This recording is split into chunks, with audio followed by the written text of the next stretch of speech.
రోగ నిరోధక శక్తిని పెంచే శంకు పూల బిర్యానీని ఎలా తయారు చేసుకోవాలో చూసే ముందు శంకు పూల వల్ల కలిగే ఉపయోగాలు తెలుసుకుందాము. శంకు పూలలో యాంటీ ఆక్సిడెంట్స్ అనేవి చాలా ఎక్కువ అండి. ఇవి మన శరీరంలోని ఫ్రీ రాడికల్స్ని తొలగించి దీర్ఘకాలిక రోగాలను రాకుండా చూస్తాయి, అలాగే ఉన్నా కూడా తగ్గిస్తాయి. శంకుపూల బిర్యానీకి ఒక 20 శంకుపూలు తీసుకున్నాను, వాటర్లో వేసుకున్నాను. స్పైసెస్ 3 చెక్క ముక్కలు, ఒక యాలుక, 2 లవంగాలు, ఒక పెద్ద యాలుక, అలాగే ఒక బిర్యానీ ఆకు, బటరు ఒక ఫుల్ టేబుల్ స్పూను, ఒక టీ గ్లాస్ బియ్యాన్ని ఒక పావు గంట ముందు 2 గ్లాసుల నీళ్లు వేసుకొని నానబెట్టుకున్నాను. శంకుపూలు ఒబెసిటీ ప్రాబ్లంకి చెక్ పెడతాయండి. స్కిన్ కింద మనకి ఫ్యాట్ సెల్స్ ఉంటాయి.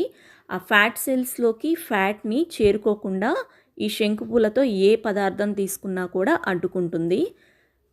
మనము శంకుపూలతో ఏం తయారు చేసుకోవాలన్నా ఫస్ట్ ఒక గ్లాస్ వాటర్ వేసుకొని దాంట్లో శంకుపూలను వేసుకుంటే ఆ వాటర్లోకి ఆ కలర్ అనేది దిగుతుందండి. ఈ కలర్ వల్లే దీంట్లో ఉండే టెరినెంట్స్ అనే వాటి వల్ల మనకి ఫ్యాటీ లివరు ఇప్పుడు వింటున్న పెద్ద సమస్య అండి.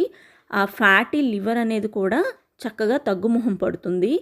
ఎందుకంటే లివర్లో ఫ్యాట్ సింథసిస్ అలాగే కొలెస్ట్రాల్ సింథసిస్ అనేవి జరగకుండా ఇది అరికడుతుంది. ఇవి జరగకపోతే లివర్ అనేది ఫ్యాట్ పెరగకుండా ఉంటుంది.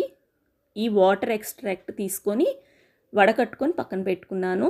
ఒక బాండి తీసుకొని దానిలో చక్కగా ఆ బటర్ వేసేసుకొని బటర్లో స్పైసెస్ వేసుకోండి. స్పైసెస్ లైట్గా రోస్ట్ అవ్వాలి. రోస్ట్ అయినాక మనము రెడీ చేసి పెట్టుకున్నాం కదా వాటరు, ఆ వాటర్ని యాడ్ చేయండి. ఈ వాటరు నేను 1కి 1.25 గ్లాస్ వాటర్ వేసానండి. బిర్యానీ రైస్ కాబట్టి 1.5 గ్లాస్ వరకైనా మీరు వేసేసుకోవచ్చు. ఈ వాటర్ అనేవి లైట్గా బాయిల్ అవ్వాలి. క్రిస్టల్ సాల్ట్ కూడా చిన్న టీ గ్లాసే కాబట్టి బియ్యము కొంచెం వేసాను.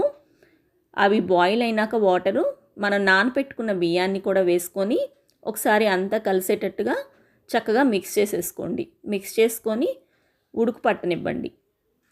ఇంకా ఈ శంకుపూలలో ఉండే ఫ్రీ రాడికల్స్ వల్ల ఇవి ఎట్లాంటి క్యాన్సర్ మీదైనా సరే యాంటీ క్యాన్సర్గా పోరాడతాయండి.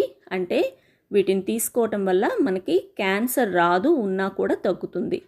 ఇలా ఉడుకు పట్టింది కదా దగ్గరికి, ఉడుకు పట్టినాక మూత పెట్టేసేసి ఒక 5 మినిట్స్ ఉంచారంటే మనకి కమ్మటి బిర్యానీ అనేది సిద్ధమవుతుందండి.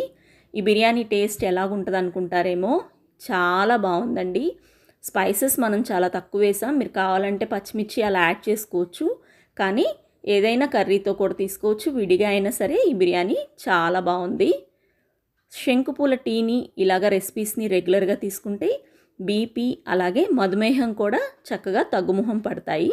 రెసిపీ మీరు కూడా ట్రై చేసి మీకు ఎలా వచ్చిందో నాకు కామెంట్ బాక్స్లో తెలియచేయండి. Thank you for watching. By by.